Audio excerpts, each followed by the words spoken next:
제가 교육을 잘못시킨 것 같습니다. 덜 담아 주십시오. 저희 잘못입니다.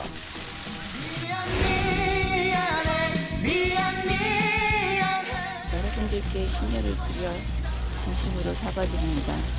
죄송합니다.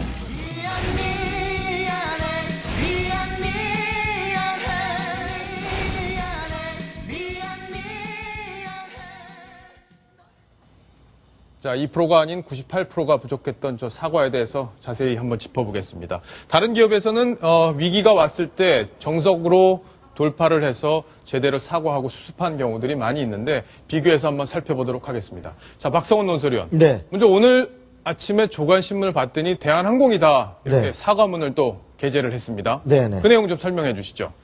오늘 저희 동아일보, 이게 지금 동아일보에 실린 사과 광고문입니다. 예.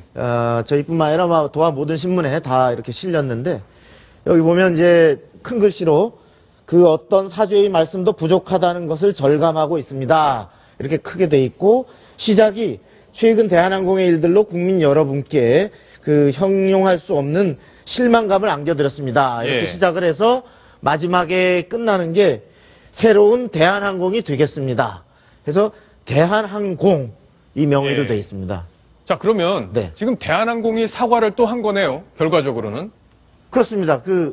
대한항공이 비행기가 잘못한 것도 아니고, 예. 대한항공 임직원들이 잘못한 것도 아니고, 예. 바로 오너 일가인 조현아 부사장이 잘못한 것인데, 회사의 잘못으로 이렇게 회사 명의로 사과를 한다는 것이 사실은 그 원인 유발자와 예. 그 부담자가 일치하지 않는, 이해하기 어려운 예. 이런 사과로, 과연 진심으로 조현아 부사장이 사과하는 마음이 있는 건지 좀 의심스럽게 하는 그러한 형식인 것 같습니다. 예. 자, 지금 시청자 질문이 또 막 들어왔는데 내용을 읽어보니까 지금 박성원 논설위원이 지적한 바로 그 부분입니다. 이게 조현아 부사장의 잘못인데 회사의 잘못이 아니고 오너 개인의 문제인데 왜 회사 이름으로 사과문이 나오는지 이해가 안 갑니다. 저희가 바로 그 부분을 지적했던 거고 이 광고문 사비로 했는지도 궁금하다 이렇게 지적을 했습니다. 자, 박성원 논설위원. 네. 이동영 차장에게 온 질문이긴 하지만 박성원 의원께 여쭤보겠습니다. 아니, 그러니까. 이게 왜 개인 돈으로 낸 건 아니잖아요. 사과문 명의가 대한항공이잖아요. 우리가 보통 이제 광고 집행을 할 때 이렇게 회사명, 법인명으로 나오는 광고는 예. 당연히 아마 법인명으로 지출이 이루어졌을 것을 봅니다. 제가 확인해 보지는 않았지만. 예, 그래서 아까도 말씀드렸듯이 실제로 이것은 만일에 진심으로 사과를 한다면 조현아 부사장의 개인 재산으로 예. 돈이 없는 것도 아니고 아니면 하다못해 일가에서 지불하는 것이 맞고 그 명의도 그것이 실체에 부합하는 것인데 이렇게 되면은 이것은 추상적인 어떤 회사라는 법인격을 내세워서 어떤 개인의 인격을 걸고 해야 될 사과가 뭔가 대치돼 버린 예, 이런 느낌을 줍니다. 예. 자, 그래서 오늘 대한항공 노조에서 저 사과문을 보고 그런 얘기가 나왔다고 그래요. 아니, 우리가 뭘 잘못했냐.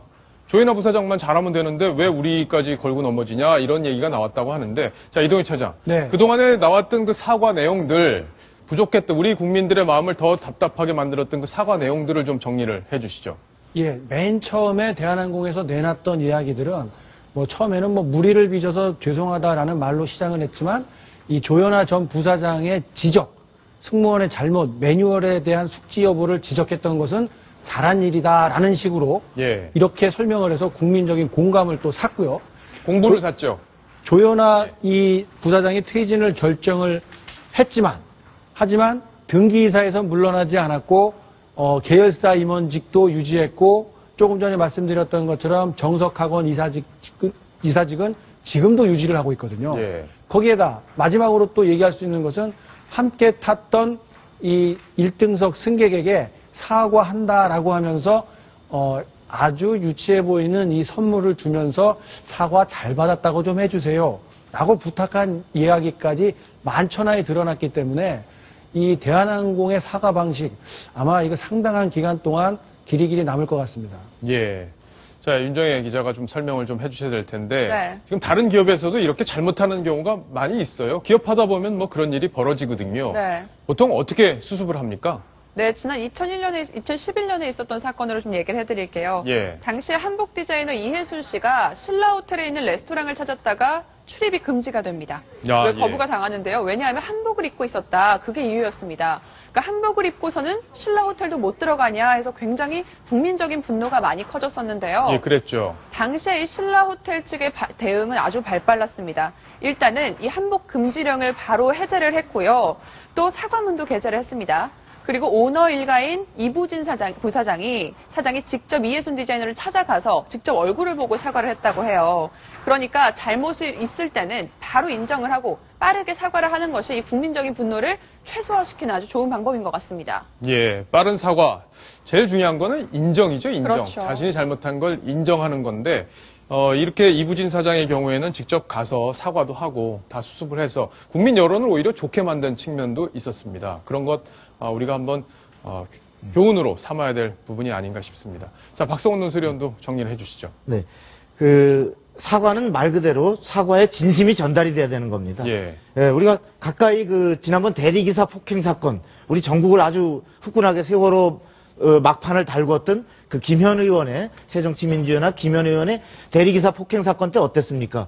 김현 의원이 말로는 사과를 한다면서 카메라 앞에서 국민 여러분께 죄송하다라고 정작 폭행당한 피해자 대리기사 본인에게 찾아가 손을 잡고 진심 어린 사과를 하지 않았습니다. 예. 그리고 이런 상황에서 문희상 비상대책위원장이 비판이 비등하니까 사과라고 대신 했는데 이게 사과인지 변명인지 알 수 없는, 사실 김현 의원이 세월호 유족들을 위해서 얼마나 열심히 했는지 모릅니다. 예. 그래서 국민을 화나게 하는 이런 사과가 있었는데, 사과는 잘못한 당사자가 직접 피해자에게 진심 어린 사과를 해야 그것이 사과로서의 가치가 있는 것입니다. 잠깐 하나만 더 사족을 붙인다면, 지난 지방선거 때, 6.4 지방선거 때 정몽준 후보의 막내 아들이 예. 세월호와 관련해서 우리 국민성을 탓한 이런 페이스북을 올려서 상당히 아주 곤란하게 만든 적이 있었잖아요. 예. 이럴 때 정몽준 의원이 사실 대신해서 아버지로서 대신 사과드린다고 눈물을 흘려가면서 사과를 했지만 국민들 마음이 가라앉지 않았습니다. 그랬죠. 왜죠?